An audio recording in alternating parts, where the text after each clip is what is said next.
Now that we have a model with all its materials, nice lighting and camera, we can move on to getting a picture out of our scene.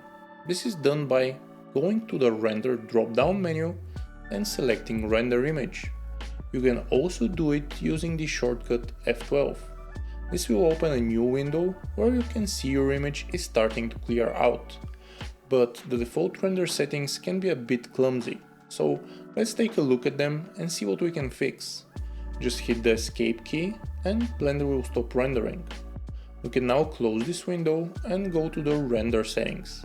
If you haven't set this before, let's make sure we are using cycles with an experimental feature set, and unless you have a really good CPU and no GPU in your computer at all, stick with GPU compute for the device.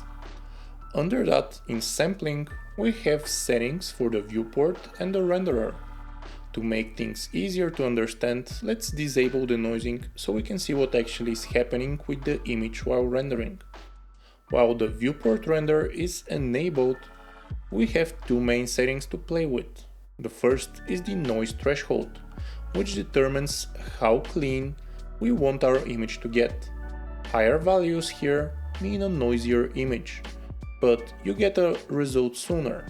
Under that, we have samples, which basically tell how much effort Blender will put into reaching the noise threshold. Set it too low and you will never get a clean image, while if you go too high, Blender might spend time rendering the image excessively. Don't stress too much on that part, as Blender's render engine Cycles uses an adaptive sampling algorithm, meaning it will try to use the right amount of samples for each part of the image. In the render dropdown, there is also one more option, a time limit, which will end the rendering process at a certain time. The way I set those settings is to just have a very low noise threshold and then increase the samples until the image looks clean. Sometimes that can take a bit of time. This is completely normal, and if you can't quite get a perfectly clean image, you can enable denoise, and if you expand the settings, you can choose which denoiser to use. If you're not sure about the hardware you have, pick automatic and Blender will figure it out.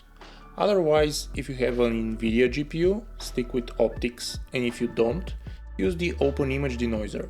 You can enable it for both viewport and render, but keep in mind the Open Image Denoise can be a bit slow in the viewport. There's a lot more settings below, but usually the defaults work well, and unless you know what you're doing, try not to tweak them. Now that we have a better understanding how to set up the rendering settings, we can test out a render. Just make sure you have set the right resolution and hit F12. In the next episode, we will see how to make this image even better with some color corrections.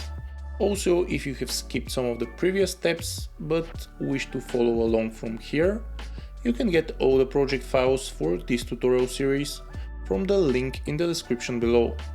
I will also be adding some bonus videos in there if anyone wants to speed up their learning process. Subscribe for more tutorials and see you in the next episode.